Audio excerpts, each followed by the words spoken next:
ये आकाशवाणी है। प्रस्तुत है कार्यक्रम सुर्खियों में। इसके अंतर्गत सुनिए केंद्रीय मंत्रिमंडल के निर्णयों पर चर्चा।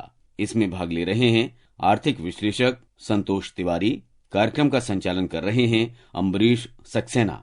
आज के इस कार्यक्रम में हम चर्चा करेंगे मंत्रिमंडल के कुछ महत्वपूर्ण फैसलों पर जो आज लिए गए हैं, खास तौर से जो किसानों के लिए सरकार ने उपाय किए हैं और फूड कॉरपोरेशन ऑफ इंडिया, भारतीय खाद्य निगम को एक तरह से नए रूप में लाने की कोशिश की गई है। और इसके साथ ही छात्रों के लिए एक बहुत ही बड़ा फैसला लिया गया है पीएम विद्या लक्ष्मी योजना के माध्यम से। तो संतोष तिवारी जी, आज के इस कार्यक्रम में प्रधानमंत्री जी के नेतृत्व में जो आर्थिक मामलों की समिति है, उसने जो महत्वपूर्ण फैसले लिए हैं उन पर चर्चा करने के लिए कार्यक्रम में आपका स्वागत है। धन्यवाद।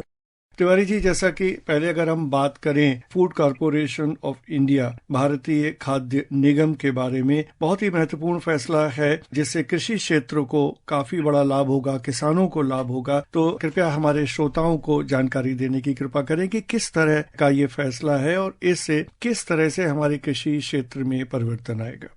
ये दोनों फैसले अपने आप में बहुत अहम हैं और जो कैबिनेट ने आज फैसला लिया है कि 10,700 करोड़ रुपए फूड कॉर्पोरेशन ऑफ इंडिया में वेज एंड मीन्स एडवांस होता है तो इक्विटी के तौर पर जो है वो लाएंगे, उससे फूड कॉर्पोरेशन ऑफ इंडिया का जो काम है उसको मजबूती प्रदान करने में मदद मिलेगी। और थोड़ा सा मैं हमारे सुनने वालों के लिए ये बताना चाहूंगा कि फूड कॉर्पोरेशन ऑफ इंडिया जो है वो भारतीय कृषि क्षेत्र में बहुत ही अहम भूमिका सालों से अदा करते आ रही है। और काम फूड कॉर्पोरेशन ऑफ इंडिया का ये है कि फूड प्रोक्योरमेंट, जो अनाज है उसका प्रोक्योरमेंट ये फूड कॉर्पोरेशन ऑफ इंडिया के थ्रू होता है। और जो मिनिमम सपोर्ट प्राइस जो किसानों को मिलता है, जो फूड प्रोक्योरमेंट होता है, चाहे वो गेहूं हो, चावल हो और जो अन्य अनाज हैं जिनका की प्रोक्योरमेंट होता है, वो फूड कॉर्पोरेशन ऑफ इंडिया के प्रोक्योरमेंट के थ्रू ही किसानों तक पहुंचता है। इसीलिए बहुत जरूरी है कि फूड कॉर्पोरेशन ऑफ इंडिया जो है वो मजबूत एंटिटी बनकर रहे, क्योंकि या तो फूड सिक्योरिटी जो भारत देश की है उसकी बात करें, या फिर एक मात्रा में जो अनाज रखने की जरूरत है हमेशा, जिसको स्टोरेज कहते हैं, उसकी जरूरत हो, या फिर इस तरह के रिफॉर्म्स लाने की जरूरत हो जो कृषि क्षेत्र में प्रोक्योरमेंट में भारत को नेक्स्ट लेवल पर ले जा सके, उसके लिए फूड कॉर्पोरेशन ऑफ इंडिया का मजबूत होना जरूरी है। अब मैं आऊंगा कि भारत सरकार ने जो कदम उठाया या कैबिनेट ने जो कदम उठाया है वो किस तरह से महत्वपूर्ण है। फूड कॉर्पोरेशन ऑफ इंडिया में कई तब्दीलियां हो रही हैं, जरूरत के मुताबिक रिफॉर्म्स हो रहे हैं और उनमें चेंजेस आ रहे हैं ताकि स्टोरेज हो या प्रोक्योरमेंट हो, उस व्यवस्था को कृत्रिम बनाया जाए, मॉडर्न बनाया जाए। उसमें ये इक्विटी इन्फ्यूजन जो है वो मदद करेगा। फूड कॉर्पोरेशन ऑफ इंडिया अपने कामकाज के लिए अगर बाजार से कर्जा लेता है तो उस कर्जे पर इंटरेस्ट लगता है, और वो इंटरेस्ट जो है वो जैसी जरूरत हो, अगर वैसे फूड कॉर्पोरेशन ऑफ इंडिया लेते रहे तो वो इंटरेस्ट का भार फूड कॉर्पोरेशन ऑफ इंडिया पर बढ़ता चला जाता है। और फाइनली वो भार जो है वो भारत सरकार पर ही आता है, क्योंकि ये एंटिटी जो है वो भारत सरकार की है। तो ये इक्विटी इन्फ्यूजन दो तरीके से मदद करेगा। एक तो ये है कि फूड कॉर्पोरेशन ऑफ इंडिया अपना जो कर्जा है उस पर जो इंटरेस्ट है उसको कम कर पाएगा, और दूसरे जो मॉडर्नाइजेशन का काम जो चल रहा है और जो अपने ऑपरेशनल लेवल पर जो इम्प्रूवमेंट का काम चल रहा है फूड कॉर्पोरेशन ऑफ इंडिया का, उसमें ये पैसा जो है वो काफी मददगार साबित होगा। तिवारी जी, एक बहुत दिनों से चल रहा है कि जो फूड कॉर्पोरेशन ऑफ इंडिया का जो भंडारण क्षमता है या जो उसके भंडार हैं, उनमें जिस तरह से समय के साथ परिवर्तन आना चाहिए और जिस तरह से उनको और मजबूत बनाया जाना चाहिए, वो अभी तक नहीं हो पा रहा है। तो क्या अब सरकार ने जिस तरह का पूरा ये धन का आवंटन किया है, उससे इस दिशा में भी काफी प्रगति होगी? जाहिर तौर पे इस दिशा में मदद मिलेगी, और जो आज के समय में जो किसानों को मदद करने के लिए या स्टोरेज के लिए जो जरूरत है, और जिस तरह से मॉडर्नाइजेशन, जैसा मैंने पहले भी कहा, जो स्टोरेज फैसिलिटीज है उसकी की जानी चाहिए, वैसी करनी होनी चाहिए, वो करने में जाहिर तौर पर इस पैसे से मदद मिलेगी जरूर। एक और चीज मैं यहाँ पर ऐड करूंगा कि फूड कॉर्पोरेशन ऑफ इंडिया का जो कामकाज है उसमें अगर सशक्तता और मजबूती अगर आती है तो इससे एक तो सरकार पर जो भार अननेसेसरी पड़ता है कि कर्जा लेके करना पड़ता है वो कम होगा, जैसे मैंने पहले भी कहा, और किसानों के लिए भी अगर प्रोक्योरमेंट और स्टोरेज जो है वो अगर इम्प्रूव होता है तो किसानों को भी मदद मिलेगी, टाइमली पेमेंट होगा और भी जो है प्रोक्योरमेंट का जो प्रोसेस है वो अगर इम्प्रूव होगा तो प्रोक्योरमेंट में भी इम्प्रूवमेंट होगा। और जो सबसे बड़ी बात जो होगी, जैसा आपने कहा कि स्टोरेज फैसिलिटी जो है वो बढ़ाने की, कृत्रिम करने की जरूरत है। सिर्फ बढ़ाने की जरूरत नहीं है, उसको ऐसा करने की जरूरत है जिसमें कि आज की जरूरतों के मुताबिक ये स्टोरेज फैसिलिटीज जो है वो काम कर सके, उस तरह का बनाने की जरूरत है। उसमें भी मदद मिलेगा। और फूड सिक्योरिटी, जैसा मैंने मेंशन किया था, फूड सिक्योरिटी जो भारत देश की है वो अभी भी एक इम्पोर्टेंट अहम मुद्दा है। तो अगर FCI, food corporation of India, अगर मजबूत एंटिटी है और कहीं से भी जैसा इस पैसे से मजबूती आएगी उसमें वो मजबूती आती है, तो भारत में जो जरूरतें हैं अनाज लोगों में जिस तरह से ले जाने की, देने की, और जो गवर्नमेंट के जो डिफरेंट स्कीम्स हैं उसमें जाहिर तौर पर मदद मिलेगी और हेल्प होगा। एक जो महत्वपूर्ण काम है एफसीआई का, जिसका आपने जिक्र भी किया, कि जैसे सरकार की जो कल्याणकारी योजनाएं हैं, जहां पर लोगों को खाद्यान्न देने की जरूरत है, कि अगर कोई आपदा आती है ऐसी स्थिति में या अन्य कोई भी ऐसी जरूरत होती है, तो ये जो काम है इसमें कहीं ना कहीं एक आर्थिक भार एफसीआई के ऊपर पड़ता है कि अगर हम निशुल्क खाद्यान्न का वितरण कर रहे हैं तो ये जो भार है, तो अभी जो सरकार ने जो आउटले दिया है 10,700 करोड़ रुपए का, उससे भी इस काम में मदद मिलेगी। प्राथमिक तौर पर भार जो कुछ भी स्कीम है उसका सरकार के बजट पर होता है प्राथमिक तौर पर, लेकिन उस काम को करने में जो ऑपरेशनल जरूरतें होती हैं वो जाहिर तौर पर एफसीआई के थ्रू होती है। तो फूड कॉर्पोरेशन ऑफ इंडिया का जो ऑपरेशनल लीड है, यानी गवर्नमेंट की जो स्कीम है उसको इम्प्लीमेंट करने में, जहां स्टोरेज रखना है या प्रोक्योर करना है अनाज उस स्कीम को पूरा करने के लिए, उन सब सारी चीजों में अगर स्कोप बढ़ा है, एक्सपेंशन हुआ है, उसी तरह से एफसीआई के ऑपरेशनल कैपेबिलिटीज में भी बढ़ोतरी होने की जरूरत है। उस लिहाज से ये पैसा जो है वो काम आएगा। लेकिन प्राथमिक बोझ जो है वो कोई भी स्कीम का, उसमें जो खर्चा होता है वो सरकार का होता है। तो फूड कॉर्पोरेशन ऑफ इंडिया की मजबूती से ऑपरेशनल जो एफिशिएंसी है, ऑपरेशनल जो उन स्कीम्स को पूरा करने के लिए जरूरतें हैं वो पूरा हो। सूचना और प्रसारण मंत्री अश्विनी वैष्णव ने आज केंद्रीय मंत्रिमंडल के फैसलों के बारे में जानकारी दी। आइए सुनते हैं इन फैसलों का और अधिक विवरण। आज एक बहुत बड़ा फैसला लिया गया है। हम सब जानते हैं कि हमारे फूड के प्रोक्योरमेंट सिस्टम में food corporation of India has a very big role. The MSP का जो कंप्लीट सिस्टम है उसमें FCI plays a very big role. इसमें आज फैसला लिया गया है कि फूड कॉर्पोरेशन ऑफ इंडिया को सिग्निफिकेंटली और स्ट्रेंथन किया जाएगा। अगर हम देखें, आप पिछले 10 वर्षों में फूड ग्रेन्स का प्रोक्योरमेंट सिग्निफिकेंटली बढ़ा है और एमएसपी भी कई गुने बढ़ी है। तो इसके कारण जो एफसीआई का ऑपरेशन, उसका स्केल बहुत बढ़ गया है। अगर जो एफसीआई के पास स्टॉक्स रहते हैं end of the year, if we look at the average value of the stocks which are there at the end of any year, average 80,000 crore के आसपास का स्टॉक एफसीआई में रहता है। इसका जो स्केल है वो स्केल बहुत बढ़ गया है। एफसीआई के ऑपरेशंस का पूरा स्केल बढ़ गया है।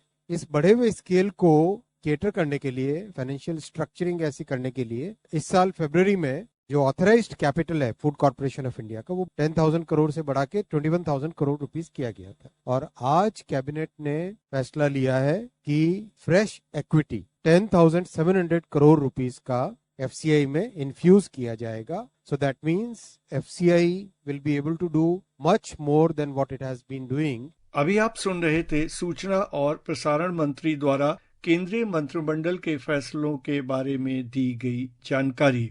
आइए कार्यक्रम को आगे बढ़ाते हैं। अब चलते हैं जो दूसरी महत्वपूर्ण योजना जिसका आज मंजूरी दी है, जिसको आज कैबिनेट ने, इसको पीएम विद्या लक्ष्मी योजना, और ये एक वित्तीय समर्थन है, वित्तीय सहयोग है उन विद्यार्थियों के लिए जो मरिटोरियस हैं, जो प्रतिभाशाली हैं और जो आर्थिक कठिनाइयों का सामना करते हैं अपनी पढ़ाई में। हालांकि पहले से ये योजना है, जो हम कहें अगर कि बैंक से जो एजुकेशनल लोन, शिक्षा के लिए लोन दिया जाता है, वो पहले से मौजूद है। लेकिन संभवतः सरकार जिस तरह से चाहती है कि विद्यार्थियों को इस तरह की योजनाओं का लाभ मिले, बैंक शायद वैसा नहीं दे पाते। तो अब जो सरकार योजना लेके आई है पीएम विद्या लक्ष्मी, ये किस तरह से जो एजुकेशन लोन है या जो विद्यार्थियों की सहायता है, इस पूरे क्षेत्र में किस तरह का परिवर्तन लाएगी ये योजना?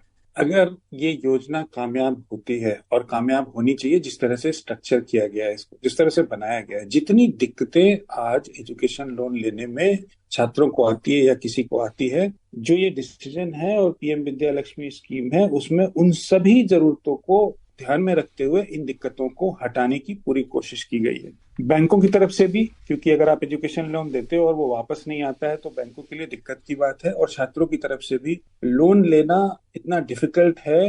तो क्या होना चाहिए, बैंकों को क्या सहूलियत मिलनी चाहिए और छात्रों की साइड से क्या सहूलियत मिलनी चाहिए कि लोन लेना आसान हो जाए? क्योंकि देखिए, आज भारत में तरक्की का रास्ता जो है वो सिर्फ और सिर्फ छात्रों को, सिर्फ और सिर्फ इस देश के युवाओं को स्किलफुल बनाकर ही तय किया जा सकता है। और हायर एजुकेशन कितनी आसानी से आपको मिल सकता है, और उसमें अगर फाइनेंशियल असिस्टेंस है, अगर स्ट्रॉन्ग गवर्नमेंट सपोर्टेड, तो वो उस चीज को पूरा करने में कामयाब होगा, जिसके चलते कि आज कई बार पैसे के अभाव में जो मेरिटोरियस स्टूडेंट होते हैं वो या तो लोली स्किल्ड काम या अनस्किल्ड काम करने को मजबूर होते हैं। तो जैसे मैंने कहा कि जो दिक्कतें आती थी वो सब पीएम विद्या लक्ष्मी स्कीम ने खत्म करने की कोशिश की है। अगर आप देखेंगे इसमें जो मैं देख रहा हूँ, हर साल 22 लाख जो छात्र हैं उनको 860 क्वालिटी हायर एजुकेशन इंस्टीट्यूशंस में एजुकेशन लोन लेने में मदद करने में ये स्कीम जो है वो कामयाब होगी। अब देखिए, किन किन चीजों में एजुकेशन लोन लेने में या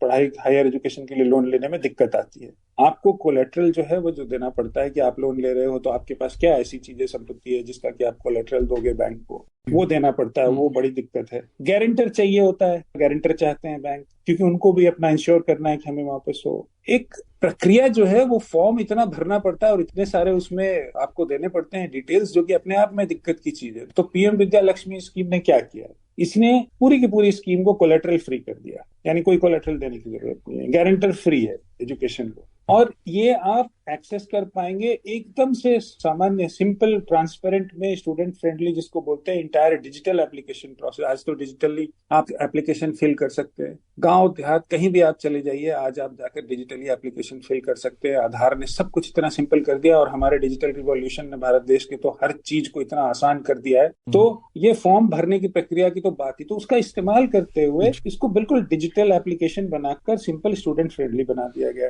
तो ये 3 दिक्कतें जो है, मेजर दिक्कतें होती थी, इसको पीएम विद्या लक्ष्मी स्कीम में एड्रेस कर दिया गया।